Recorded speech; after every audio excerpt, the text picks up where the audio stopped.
Nous faisons partie du collectif Touche pas à mon mouton. Ce collectif est né suite à l'interdiction de l'abattage rituel qui consiste à procéder à l'étourdissement de la bête, ce qui est absolument pas conforme à la religion musulmane.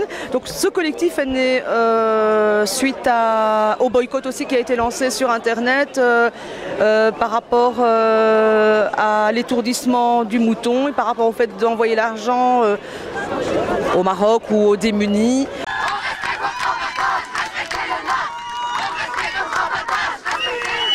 Et nous autres, en tant que collectif, nous prolongerons cette action en demandant une table ronde où les acteurs du monde musulman, mais aussi les acteurs du monde juifs qui sont aussi concernés par l'abattage rituel, les associations de bien-être, parce que nous autres musulmans, nous avons aussi le respect du bien-être animal. Nous appelons donc à une table ronde où les pouvoirs publics, les associations culturelles, les associations du bien-être animal, des scientifiques également, qui nous démontrent que voilà, est-ce que l'abattage avec étourdissement est réellement mieux pour l'animal? Jusqu'à présent, il y a des scientifiques qui disent qu'on ne sait pas le mesurer.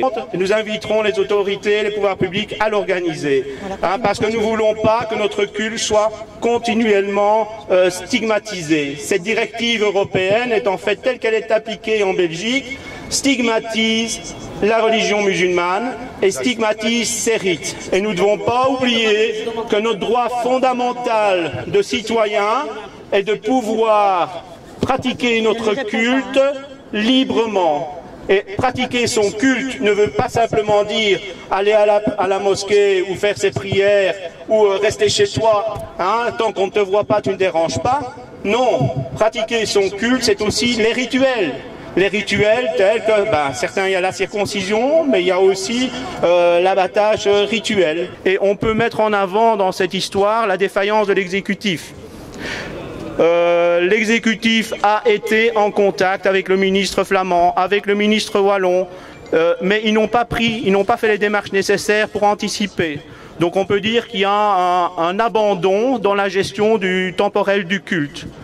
D'où la question de savoir, est-ce que l'exécutif aujourd'hui a encore sa place comme représentant de la communauté musulmane? Moi, lorsque je vois par exemple mes voisins décorer leur maison avant Noël ou avant Pâques, j'aime bien ça, c'est vraiment, je suis contente pour eux. Et j'aime bien aussi que moi, je peux vraiment planifier ces 2 jours-là tranquille avec ma famille, avec mes voisins, avec mes amis.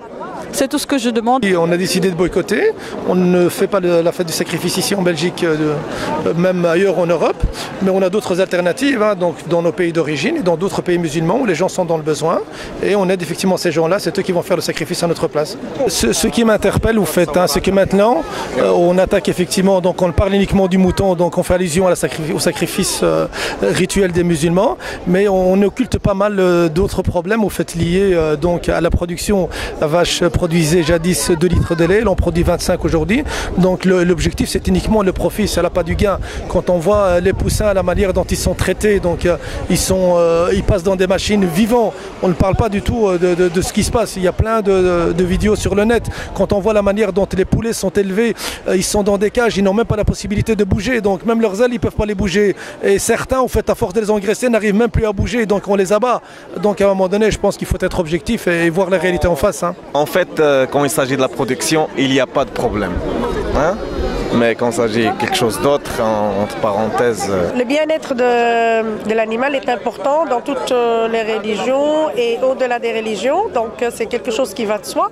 Il n'est pas normal qu'aujourd'hui des associations comme Gaïa et autres et que le politique soutiennent fermement pour ne focaliser qu'une seule communauté. Si je suis là aujourd'hui, c'est pour défendre ma religion et mes droits. Et c'est juste pour vous dire aussi, ne votez plus PS parce que c'est à cause de PS qu'on se retrouve là. là, vu que Laurette Onkelinx, c'est elle qui a fait la demande. Ça, on n'était pas au courant, mais quand on a été à la réunion avec les députés, ils nous ont bien dit que c'était Laurette Onkelinx et Rudy Vervoort qui ont fait cette demande pour qu'on n'a plus droit à la viande halal. Donc l'année prochaine, si on se bouge pas maintenant, l'année prochaine, on n'aura plus de viande halal. Donc si ça vous dérange pas, restez chez vous. Si ça vous dérange, bougez-vous.